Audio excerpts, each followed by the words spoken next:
This video will review key concepts about our body's immune responses. There are two broad classes of immune responses, innate and adaptive.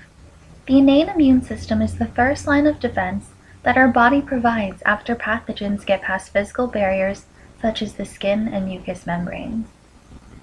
Unlike the adaptive immune system, it is a general defense system.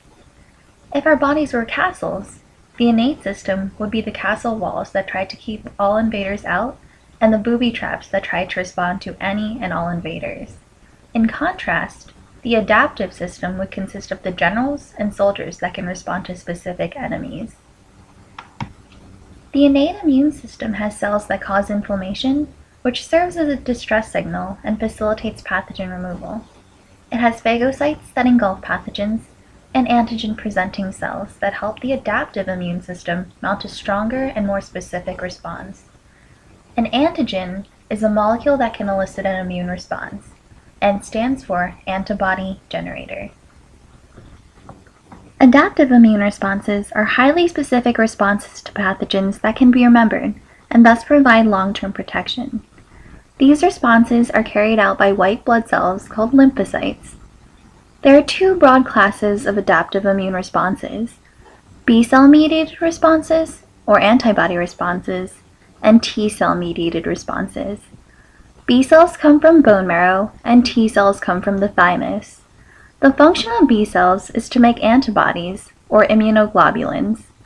The binding of antibodies to pathogens inactivates them or marks them for destruction by other cells. T cells activate when their receptors bind antigen presented to them on other host cells. T cells can kill pathogens directly or signal other cells to do so. Let's take a closer look at the differences between B cells and T cells. After activation by antigen, B cells become effector B cells called plasma cells. Plasma cells secrete antibodies which circulate in the blood to act globally across the entire body. After activation by antigen, T cells become effector T cells, which secrete signaling proteins called cytokines that act only in the local environment. There are several types of T cells. Cytotoxic T cells directly kill infected host cells. Helper T cells activate other cells of the innate and adaptive immune systems. Regulatory T cells inhibit other immune cells. Given that there are countless types of pathogens that can infect our bodies, how is it that B cells can make antibodies that are tailored very specifically to each one? Clonal selection is the theory that attempts to explain this. Precursor B cells in the bone marrow divide and diversify to create a wide variety of B cells. Together, these cells can respond to a diverse set of pathogens. An individual B cell, however, is committed to responding to a unique form of antigen due to the shape of its surface receptors. After an antigen enters the body, it binds to B cells with a certain surface receptor shape. Essentially, a particular clone has been selected to respond to the antigen. The binding of the antigen causes proliferation of the selected B cells in a process called clonal expansion. The resulting effector B cells produce the antibodies best suited to respond to the pathogen. Recall that another feature of adaptive immune responses is that they provide long-term protection against a pathogen. This is achieved through immunological memory. This graph shows the amount of antibody in the blood versus time. The first rise on the pink curve shows the primary immune response, which occurs after the first exposure to antigen. The second rise shows the secondary immune response, which occurs with subsequent exposures to the same antigen. By comparing the slopes, you can see that the rate of antibody accumulation is slower in the primary response and very fast in the secondary response. By comparing the heights, you can see that the total amount of antibody produced is lower in the primary response and higher in the secondary response.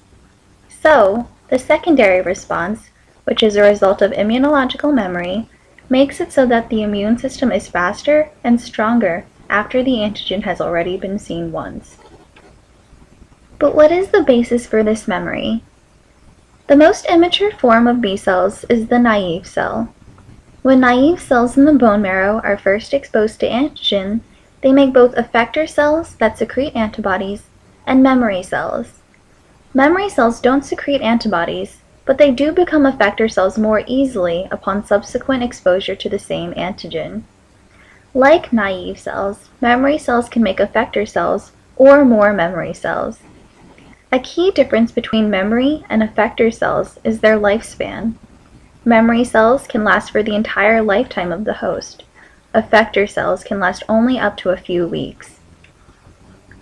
How do our bodies ensure that our immune cells don't view our own body's molecules as antigens? One method is called receptor editing.